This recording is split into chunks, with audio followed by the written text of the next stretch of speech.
In the heart of Asia Pacific, a new wave of innovation is taking hold. Real-time payments are revolutionizing the way people move money, enabling individuals and businesses to make purchases and transfers with unprecedented speed and security. Across the region, people are using new ways to make payments faster and more convenient, allowing them to take control of their finances and better manage their cash flow. This is the story of how real-time payments are transforming the lives of people across Asia Pacific and modernizing the way these economies are operating.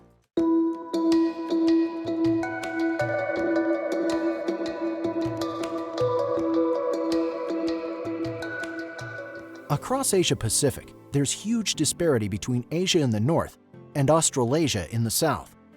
For Malaysia, Indonesia, Thailand, Singapore, and Japan, real-time payments are moving at pace, while Australia and New Zealand have been slow off the starting gate compared to its Asian neighboring countries, but are now picking up pace. Asia Pacific is the number 2 region by size of real-time payments. 50 billion real-time payment transactions across the region in 2022, which puts the entire region behind India by itself. The compound annual growth rate in this region is the lowest of all the regions we surveyed, with 14.1% for the forecast period.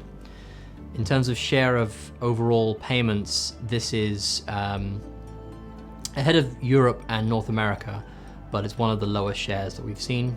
Just over 10% of non-cash transactions were real-time in Asia Pacific in 2022. In the largest real-time payments markets of the Asian portion of the region, Indonesia, Malaysia, Singapore, and Thailand, low-value real-time payments are moving towards a state of advanced maturity. But these countries are swiftly facing up to the need to look beyond their borders for the next significant boost to real-time payment volumes. The main story here is around regional linkages and mobile payments again. So regional linkages are starting to form, particularly in Southeast Asia, between real-time payment schemes. We're talking Singapore, Thailand, Malaysia starting to make headlines over the past few years with the interlinking of their real-time payment systems, allowing for transfers on those systems if you are making transfers between those countries. Partly this is for tourism and partly this is for trade between these markets.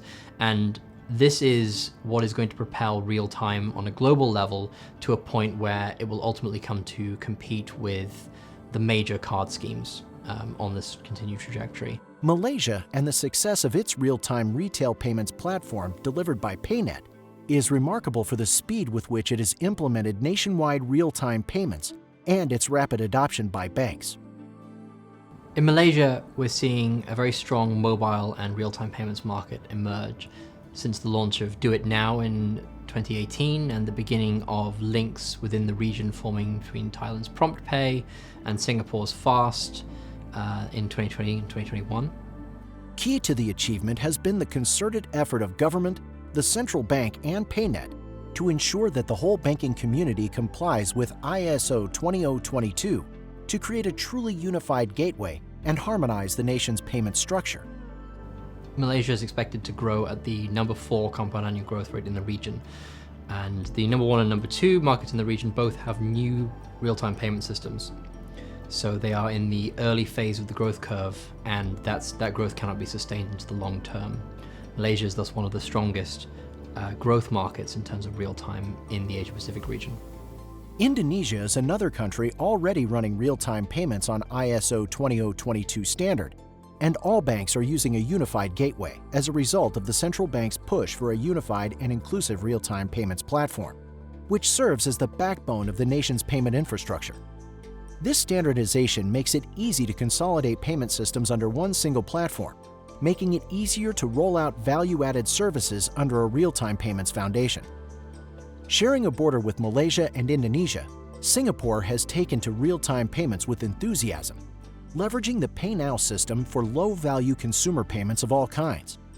QR codes are a key driver of real-time growth in the country, providing a platform that drives usage and participation.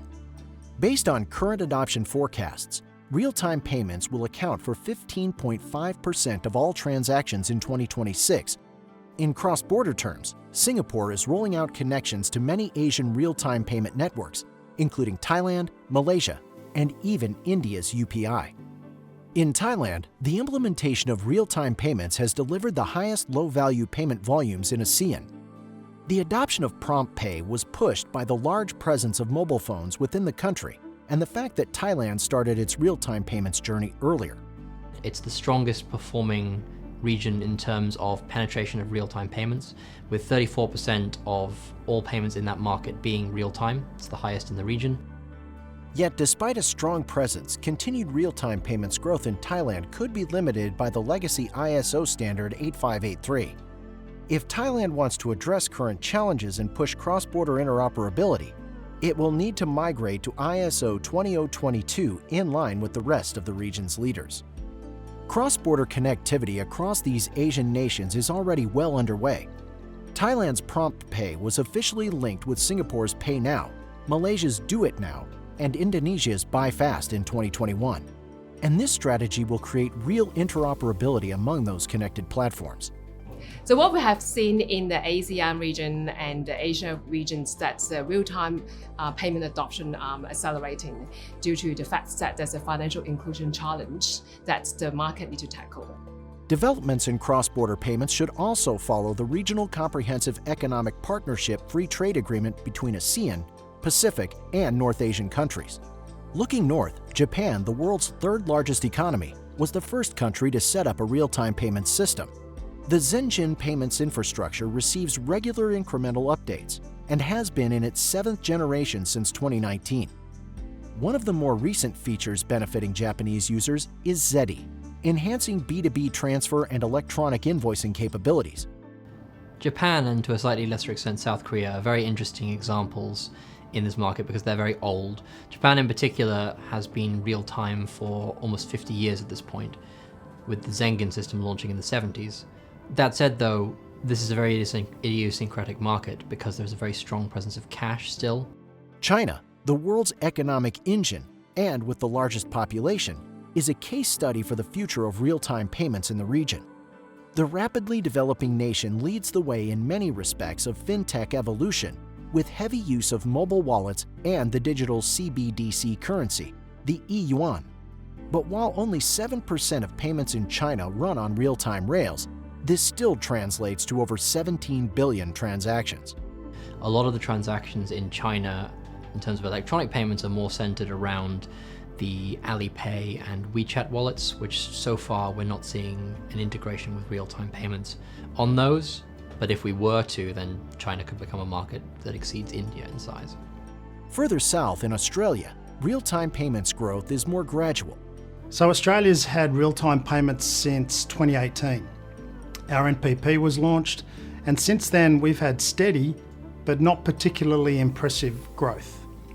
With a compound annual growth rate of just 16% compared to 40 to 80% for many other nations across the region, Australia has some catching up to do, but this is likely to change very soon. The interesting use case that we're rolling out in Australia in early 2023 is our Request to Pay, called Pay2. And I think that will then present a tipping point where the major driver of volume and adoption of real-time payments will move to the merchants, the businesses, and the consumers. And a successful take-up of Pay2 should also help to stimulate the expansion of real-time outside the domestic sphere and into the all-important cross-border arena. Whilst this is a little off into the future, today cross-border payments are expensive and slow. And implementing real-time cross-border payments will be very beneficial to businesses and consumers. While New Zealand does not have an established domestic real-time payment system in place, there is still much to be learned from the approaches and solutions enacted in other global markets to drive digital economies and accelerate growth.